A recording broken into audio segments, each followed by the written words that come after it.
اعوذ باللہ من الشیطان الرجیم بسم اللہ الرحمن الرحیم اقرأ بسم ربک الذی خلق خلق الانسان من علق اقرأ وربک الاکرم الذی علم بالقلم علم الانسان ما لم يعلم صدق اللہ العظیم رب اشرح لی صدری ویسر لی امری واحلل عقدۃ من لسانی یفقہوا قولی۔ اس سے پہلے کئی مرتبہ یہ عرض کیا جا چکا ہے کہ حضور پر جو پہلی وحی آئی تقریباً اجماع ہے اس پر کہ وہ یہ 5 آیات ہیں سورہ علق کی۔ آپ کی عمر شریف جب 40 برس کے لگ بھگ ہوئی، حضرت عائشہ صدیقہ رضی اللہ تعالی عنہا کی روایت میں یہ ساری چیزیں موجود ہیں، تو خلوت گزرنی محبوب ہو گئی، غور و فکر کا غلبہ ہو گیا۔ پھر آپ غار حرا میں جا کر کئی راتیں کئی دن قیام فرما ہوتے تھے، اور شارحین حدیث کا اس پر اجماع ہے کہ وہاں آپ کیا کرتے تھے؟ کانا صفت و تعبدہ فی غار حرا تفکر والاعتبار، غور و فکر، سوچ بچار۔ اسی میں پھر ایک دن فرشتہ آیا ہے۔ فرشتے کا آنا اور فرشتہ کیا لے کر آیا جس پر کہ اس نے یہ کہا اقرا، پڑھو، وہ ذرا بات ہے کہ جو ذرا پیچیدہ ہے سمجھنے کی ہے، وہ عرض کروں گا آپ سے۔ روایت یہ ہے کہ فرشتے نے کہا اقرا، تو حضور نے فرمایا ما انا بقاری۔ فرشتے نے اپنے ساتھ بھیچا لگا کر سینے کے ساتھ، پھر چھوڑ دیا، کہا کہو اقرا۔ حضور نے پھر کہا میں ما انا بقاری۔ تیسری مرتبہ پھر کیا، 3 مرتبہ کرنے کے بعد پھر یہ اقرا بسم ربک الذی خلق۔ تو اس میں میرے نزدیک وہ روایت صحیح ہے کہ یہ جو پہلی وحی آئی ہے یہ ما بین النوم والیقظہ، جبکہ آپ نیم بیداری اور نیم خوابیدگی کی کیفیت میں تھے، اور فرشتہ اس وقت ایک تختی پر لکھی ہوئی یہ آیات لے کر آیا تھا۔ ورنہ ظاہر بات ہے کہ آدمی پڑھا ہوا نہ ہو تب بھی اسی کی اپنی زبان میں کہا جا رہا ہو کہ یوں کہو، تو وہ تو کہنا مشکل نہیں تھا۔ 40 برس کی عمر تھی آپ کی، کوئی آپ بچے تو نہیں تھے، کوئی شے تھی کہ جس کو پڑھنا تھا۔ وہ جو پڑھنا ہے تو وہ اصل میں یہ اس عالم میں کہ جس کو آپ کہیں گے ما بین النوم والیقظہ، بیداری اور خواب کے بین کی کوئی کیفیت تھی جس میں کہ فرشتہ آیا ہے اور اپنی اصل ملک کی شکل میں آیا ہے۔ اس لیے کہ پھر اس نے جب وہ بھی کوئی چیز لکھی ہوئی لایا ہے، روایتوں میں آتا ہے سونے کی تختی تھی جس پر یہ آیات لکھی ہوئی تھی، تو اس پر آپ نے کہا ما انا بقاری، میں تو پڑھا ہوا نہیں ہوں۔ اب بات اس کے ساتھ مطابقت رکھتی ہوئی ہے، لیکن پھر جو سینے کے ساتھ بھیچا ہے 3 مرتبہ، تو اس سے گویا کہ آپ کے اندر وہ استعداد پیدا ہو گئی، پھر آپ نے اس کو پڑھا۔ اور یہ میں یاد دلاتا ہوں کہ میں نے جب کہا تھا کہ جب دوسری وحی فترت کے بعد آئی ہے سورہ مدثر کی، تو حضور نے جب دیکھا تھا کہ اب یہ افق اعلیٰ پر یا افق مبین پر حضرت جبرائیل نظر آئے، کیسے پہچان لیا؟ وہی فرشتہ جو غار حرا میں آیا تھا، تو وہاں بھی وہ اپنی اصل ملک کی شکل میں تھے، لیکن وہاں جو رویت حضور کو حاصل ہوئی تھی وہ پوری بیداری کی حالت کی نہیں تھی، ما بین النوم والیقظہ، یعنی کچھ نیم خوابی اور نیم بیداری کی کیفیت تھی، لیکن دیکھ لیا تھا حضرت جبرائیل کو ان کی اصل ملک کی شکل میں اس وقت۔ لہذا پھر جب وہ پہاڑ سے اترتے ہوئے یا محمد کی صدا آئی، اور پھر آپ نے 2 مرتبہ پہ ادھر ادھر دیکھا، کوئی نظر نہیں آیا، تو آپ کو کچھ خوف سا بھی طاری ہوا۔ پھر اچانک نگاہ اٹھی تو دیکھا کہ وہی فرشتہ کہ وہی کے جو غار حرا میں آیا تھا، اس طرح ہے کہ آسمان زمین کے مابین افق پر، اور اس طرح سے کہ پورا افق بھر گیا۔ تو یہ ہے اس کا پس منظر۔ اقرا بسم ربک الذی خلق، پڑھو اپنے اس رب کے نام سے جس نے پیدا کیا۔ خلق الانسان من علق، انسان کو پیدا کیا اس نے اس جوں کی طرح کی چیز سے کہ جو رحم مادر میں چمٹ گئی تھی۔ اقرا وربک الاکرم، پڑھو اور تمہارا رب بہت کریم ہے، بہت کریم ہے، بہت مہربان ہے۔ الذی علم بالقلم، جس نے کہ تعلیم دی ہے قلم کے ساتھ۔ عام انسانی تعلیم قلم کے ذریعے سے ہے، حضور کے لیے قلم کے درجے میں فرشتہ ہے، فرشتے کے ذریعے سے حضور کو سکھایا گیا ہے۔ علم الانسان ما لم یعلم، اور انسان کو سکھایا ہے جو کچھ کہ وہ نہیں جانتا تھا۔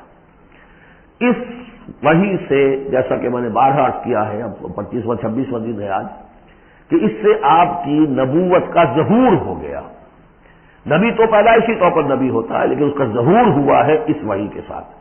البتہ اس میں کوئی تبلیغ کا حکم نہیں ہے، وہ تو پھر جب وہ وحی آئی ہے، جب کہ فرشتے کو دیکھا ہے افق اعلیٰ پر، افق مبین پر، اس کے بعد جب گھر گئے ہیں اور پھر آپ کمبل اوڑھ کر لیٹ گئے ہیں، دہشت کی کیفیت طاری تھی. پھر وہ سورہ مدثر کی آیات نازل ہوئی، یا ایھا المدثر قم فانذر وربک فکبر. وہاں سے پھر آپ کی رسالت کا آغاز ہوا کہ اے لحاف میں لپٹ کر لیٹنے والے، اب کھڑے ہو جاؤ، انذار کرو، خبردار کرو لوگوں کو، اور اپنے رب کی کبریائی کا اعلان کرو اور اس کے کبریائی کے نفاذ کی جد و جہد کرو. یہ ہم پڑھ چکے ہیں کل سورہ مدثر میں. اس کے بعد میں نے عرض کیا تھا سورہ مدثر ہی میں 7 آیتوں میں حضور سے خطاب کے بعد پھر 3 آیتیں تھیں. فَإِذَا نُقِرَ فِي النَّاقُورِ فَذَلِكَ يَوْمَئِذٍ يَوْمٌ عَسِيرٌ عَلَى الْكَافِرِينَ غَيْرُ يَسِيرٌ. یہاں پھر دیکھیے، یہاں اب 3 آیتیں آ رہی ہیں، یہ آخرت کا فلسفہ بیان کر رہی ہیں. کَلَّا إِنَّ الْإِنسَانَ لَيَطْغَىٰ. کوئی نہیں، انسان طغیانی پر، سرکشی پر، زیادتی پر، ظلم پر، تعدی پر آمادہ ہو ہی جاتا ہے. کیوں ہو جاتا ہے؟ وہی حساس اور ذہین آدمی جو بیٹھا غور کر رہا ہے کہ یہ کیا ہو رہا ہے معاشرے میں، کیوں ظلم ہو رہا ہے، کیوں تعدی ہو رہی ہے، کیوں غلط روی لوگوں نے اختیار کی ہے. ہو جاتا ہے انسان. کیوں ہو جاتا ہے؟ الراہ استغنا، وہ اپنے آپ کو دیکھتا ہے کہ اس پر پکڑ کوئی نہیں.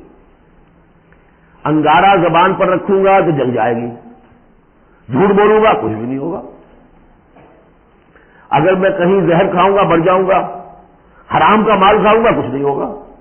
کہ یہ دنیا جو ہے یہ فزیکل لاز پر چل رہی ہے، یہاں مورل لاز جو ہے آپریٹو نہیں ہے. اخلاقی قوانین ہے تو صحیح موجود، انسان کے نفس میں ہے، یہ اچھائی یہ برائی، لیکن دنیا جو چل رہی ہے اس میں ان اخلاقی قوانین کا کوئی دخل نہیں ہے. وہ صرف فزیکل لاز پر چل رہی ہے. آگ جلا دے گی اور جھوٹ سے کچھ بھی نہیں ہوگا، کھانا بھی نہیں ہوگا. اور آپ نے اگر کہیں پر سنکھیا کھا لیا تو مر جائیں گے، اور آپ حرام خوری جتنی چاہے کرتے جائیں کچھ نہیں ہوگا. یہ جو ہے کہ moral law is not operative, جبکہ فزیکل لا آپریٹو ہے. اس وجہ سے انسان جو ہے سرکشی پر، تعدی پر آمادہ ہو جاتا ہے. اب اس کا علاج کیا ہے؟ ان الی ربک الرجعی. یہ عقیدہ کہ تمہیں اپنے رب کی طرف لوٹ کر جانا ہے، حساب کتاب ہوگا، جواب دہی ہوگی. یہ یقین اگر دل میں بیٹھ جائے تو سیلف سینسر ہو جائے گا اس کے اپنے اندر. کوئی کام ایسا نہ کروں جس کی جواب دہی نہ کر سکوں. جانا ہے، گویا کہ حل جو ہے اس پورے معاملے کا، کسی معاشرے میں اخلاقی زوال آ چکا ہو تو صرف ایک ہے، اور وہ ہے آخرت کا یقین اگر ہوگا کہ ہر چیز کی جواب دہی ہوگی، حساب کتاب ہوگا. جس نے کوئی ذرے کے ہم بدل نیکی کمائی ہوگی وہ اس کو موجود پائے گا، اور ذرے کے ہم بدل بدی کمائی ہوگی. فمن یعمل مثقال ذرۃ خیرا یرہ ومن یعمل مثقال ذرۃ شرا یرہ. جب تک یہ نہیں ہوگا، واقعہ یہ ہے کہ انسان جو ہے ظلم، تعدی، جہاں کہیں بھی ہاتھ پڑ سکتا ہے کوئی نہ کوئی غلط حرکت کرے گا. اب اس کے بعد تیسرا حصہ وہاں تھا ولید بن مغیرہ سے متعلق، اور یہاں تیسرا حصہ جو ہے وہ متعلق ہے ابو جہل کے. ارایت الذی ینہا، کیا تم نے دیکھا اس شخص کو کہ جو روکتا ہے، عبدا اذا صلی، ہمارے ایک بندے کو جبکہ وہ نماز پڑھتا ہے. یہ کچھ ظلم اور زیادتی ہوئی ہے 2 مختلف مراحل پر. 2 واقعات تو ہمیں ایسے ملتے ہیں کہ حضور کو نماز سے روکا گیا اور آپ کو ایذا پہنچائی گئی اور کوئی غیر معمولی واقعہ نہیں ہوا. ایک مرتبہ حضور صلی اللہ علیہ وسلم سجدے میں تھے تو بیٹھے ہوئے تھے دور پہ کچھ وہ ابو جہل اور اس کے ساتھی. انہوں نے کہا کہ کوئی ہے ذرا جو فلاں جگہ پر اونٹ ذبح ہوا، اس کی اوجڑی پڑی ہوئی ہے، وہ اوجڑی لا کے محمد کی گردن پہ رکھ دو جب یہ سجدے میں جائے. تو حضور سجدے میں گئے تو وہ اوجڑی لا کے، اونٹ کی اوجڑی بری ہوئی وہ لا کے رکھ دی. تو آپ سر نہیں اٹھا پا رہے تھے. پھر حضرت فاطمہ کو معلوم ہوا، وہ آئی ہے دوڑتی ہوئی، پھر انہوں نے وہاں سے اس کو ہٹایا ہے. اور تو اس وقت ایک زیادتی یہ کی گئی، اس وقت کوئی غیر معمولی واقعہ نہیں ہوا، یعنی کہیں اللہ تعالیٰ نے پکڑا نہیں اسے. ایک موقع پر یہ ہے کہ حضور نماز پڑھ رہے تھے تو وہ آیا، اس نے آپ کی گردن کے اندر چادر ڈال کر اس کا ایک پھندا سا بنا کے کھینچا کہ آپ کی آنکھیں اگل پڑی. لیکن تیسرا واقعہ آتا ہے کہ ایک موقع پر حضور صلی اللہ علیہ وسلم نماز پڑھ رہے تھے تو اس نے ڈانٹا اور کہا کہ محمد میں نے تمہیں منع کیا مت نماز یہاں پڑھا کیا کرو. اور وہ پھر آگے بڑھا کوئی اقدام کرنے کے لیے پھر پیچھے ہٹ گیا. لوگوں نے کہا کیا ہوا؟ تو کہا کہ مجھے اپنے اور محمد کے درمیان ایک کھائی نظر آئی جس میں کوئی پروں والی مخلوق تھی اور وہ میری ٹکا بوٹی کرنے کو تیار تھی. اس سے خوف کھا کر وہ پیچھے ہٹ گیا. تو مجھے جہاں تک محسوس ہوتا ہے وہ یہ ہے کہ جب تک تو حضور کو ابو طالب کی پروٹیکشن حاصل تھی اس وقت تک کا معاملہ تو پہلے 2 واقعات ہیں. لیکن پھر جب آپ آئے ہیں اور طائف سے واپس آئے ہیں اور اللہ تعالیٰ کی طرف سے خصوصی پروٹیکشن آپ کو ملی ہے، اس کے بعد کا واقعہ وہ ہے کہ جس کا کہ یہاں تذکرہ ہو رہا ہے. ارایت الذی ینہا، کیا تم نے دیکھا اس شخص کو جو روکتا ہے عبدن ہمارے ایک بندے کو اذا صلی جبکہ وہ نماز پڑھتا ہے، ارائیت ان کان علی الہدی، کیا تم نے غور کیا اگر وہ شخص ہوتا ہدایت پر، یہی ابو جہل ہدایت کے راستے پر کاربند ہوتا، اور ہمارا بالتقوی، یہ ہمت والا آدمی ہے، جرت والا آدمی ہے، بخیل نہیں تھا، اس نے یہی کہا تھا کہ بنی ہاشم نے اگر لوگوں کو غریبوں کو کھانے کھلائے ہم نے ان سے بڑھ کر کھلائے، ابھی تک تو ہم کندھے سے کندھا ملا کر آ رہے، وہ بخیل نہیں تھا، پھر جری تھا، بہادر تھا، میدان جنگ میں گیا ہے، لیڈ کیا ہے لشکر کو اپنے، اور جب گردن کاٹنے لگے تھے تو کہا تھا ذرا نیچے سے کاٹنا تاکہ نیزے کے اوپر چڑھاؤ گے تو معلوم ہو کہ اونچی گردن ہے کسی سردار کی گردن ہے۔ تو یہ چیزیں اس کے اندر تھیں، مرد میدان تھا، لیکن یہ ہے کہ وہ جو صدق بالحسنی والے معاملے پہ آ کے مار کھا گئے۔